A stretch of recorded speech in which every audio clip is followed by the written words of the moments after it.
மே மாதம் 16ஆம் தேதி பாஸ்கா காலத்தின் 6ஆம் வாரம் சனிக்கிழமை.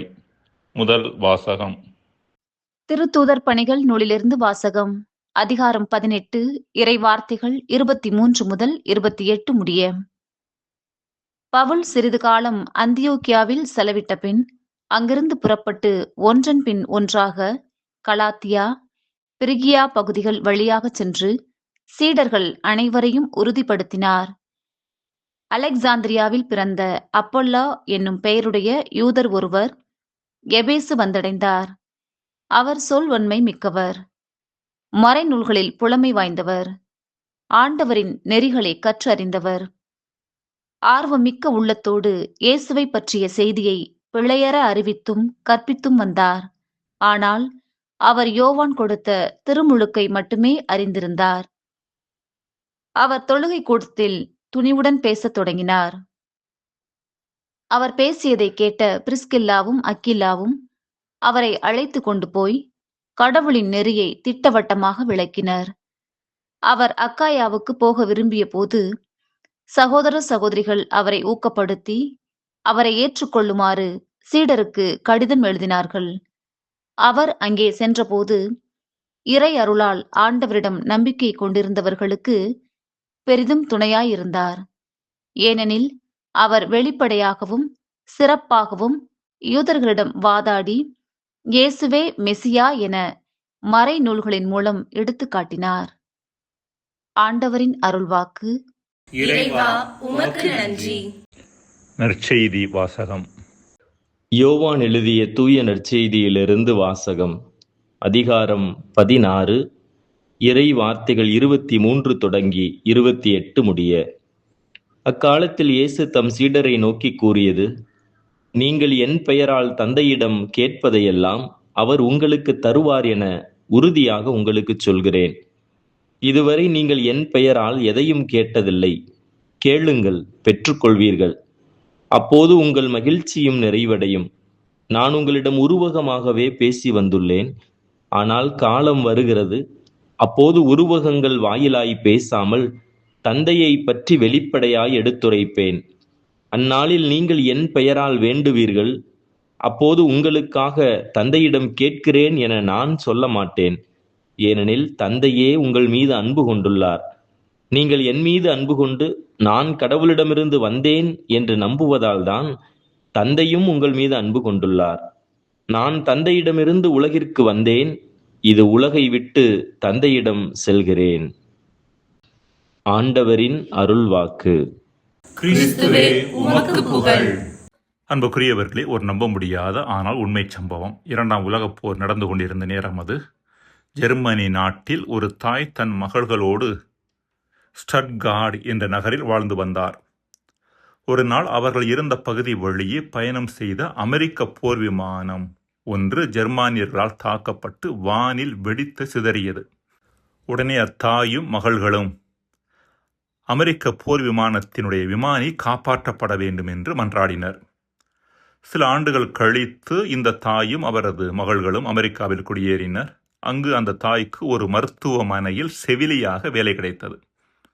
அப்போது அங்கிருந்த ஒரு நோயாளி அப்பெண்ணை நோக்கி, நீங்கள் எங்கிருந்து வருகிறீர்கள் என்று கேட்க, இவர், நான் ஜெர்மனி நாட்டில் உள்ள ஸ்டட்கார்ட் என்ற பகுதியைச் சேர்ந்தவள், தற்போதுதான் அமெரிக்காவிற்கு வந்துள்ளேன் என்று சொன்னார். உடனே அந்த நோயாளி, சில ஆண்டுகளுக்கு முன்பு 2ஆம் உலகப் போர் நடைபெற்ற பொழுது அமெரிக்க படையில் போர் விமானியாக நான் இருந்தேன். ஒரு முறை உங்கள் நகரின் வழியாக நான் விமானத்தை ஓட்டிச் சென்ற பொழுது விமானம் தகர்க்கப்பட்டது. அதிர்ஷ்டவசமாக விமானம் தாக்கப்படுவதற்கு ஒரு சில வினாடிகளுக்கு முன்பாக விமானத்திலிருந்து வெளியே குதித்து நான் தப்பினேன்.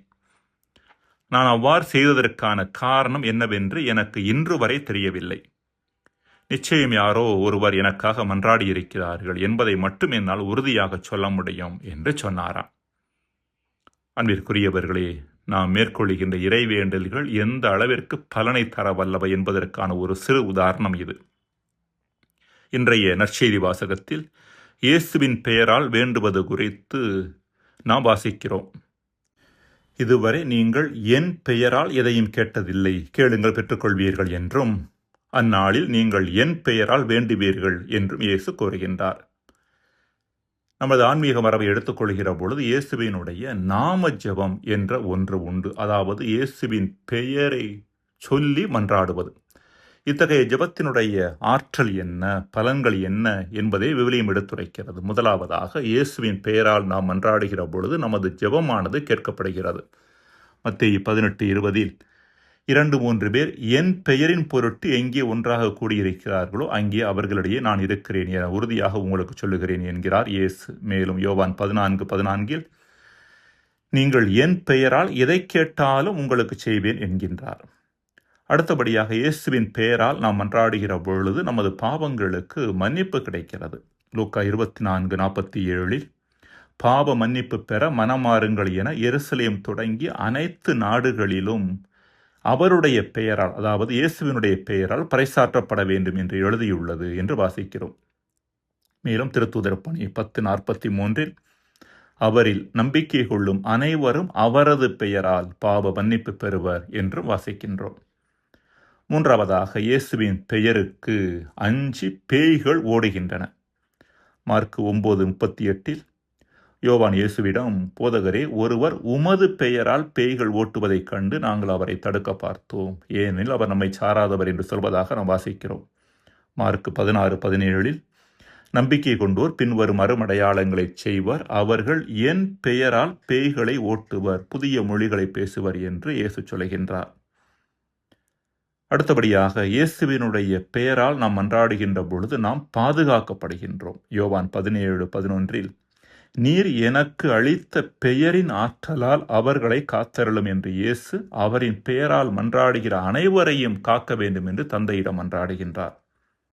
ஐந்தாவதாக, இயேசுவினுடைய பெயரானது குணம் தரக்கூடிய ஒன்றாக இருக்கிறது. திருத்தூதர் பணி 3வது பிரிவில் பேதுருவும் யோவானும் முடமான ஒரு நபரை இயேசுவின் பெயரால் குணப்படுத்தியது குறித்து நாம் அனைவரும் அறிந்த ஒன்று. ஆறாவதாக, இயேசுவினுடைய பெயரானது நமக்கு மீட்பை தரக்கூடிய ஒன்றாக இருக்கிறது. திருத்தூதர் பணி 4:12 இவராலே அன்றி வேறு எவராலும் மீட்பு இல்லை, ஏனென்றால் நாம் மீட்பு பெறுமாறு வானத்தின் கீழ் மனிதரிடையே இவரது பெயரன்றி வேறு எந்த பெயரும் கொடுக்கப்படவில்லை என்று வாசிக்கிறோம். அன்புக்குரியவர்களே, பொதுவாக இறைவேண்டல் என்பதே வலிமையானது. அதிலும் சிறப்பாக இயேசுவின் பெயரால் நாம் மன்றாடுகின்ற பொழுது அந்த இறைவேண்டல் பல்வேறுபட்ட நலன்களை நமக்கு தரவல்லது என்பதையே நாம் சிந்திக்கின்றோம்.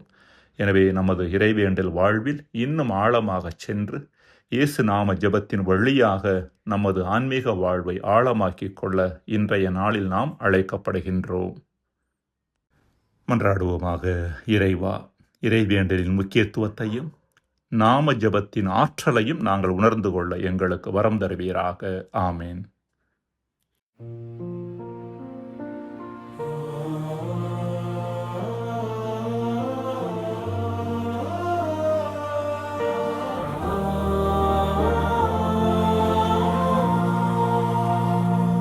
கேளுங்கள், பெற்றுக்கொள்வீர்கள்,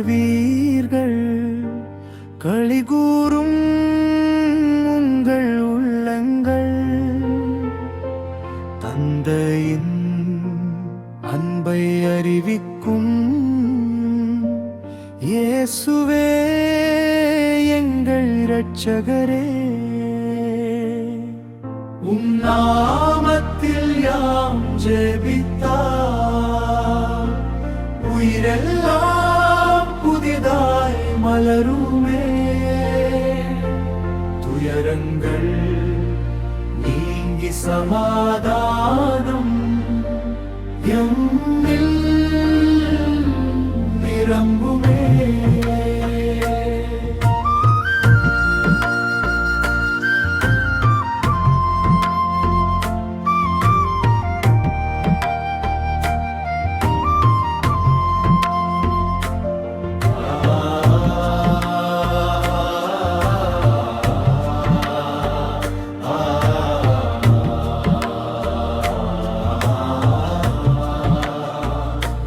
தந்தையிடமிருந்து வந்தவரே, தாரகை போல ஒளி வீசும் ஆண்டவரே, உலகம் முழுதும் அன்பை விதைத்து உயிரின் வழியை காட்டினீரே.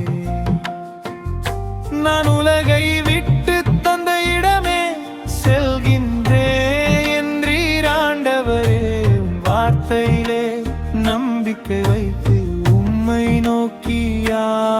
நடக்கின்றோம். தந்தை நம்மை அன்பு செய்கிறார், தனிமையில் நம்மை விடுவதில்லை. இயேசுவை நம்பும் இதயங்களில் இறைவனின் ஒளி மறைவதில்லை. திருச்சபை இன்று ஒன்றிணைந்து திருப்பலியில் உம்மை பாடுகின்றோம். விண்ணக தந்தையின் பிள்ளைகளாய் விசுவாசத்தில் வாழ அருள்வீரே.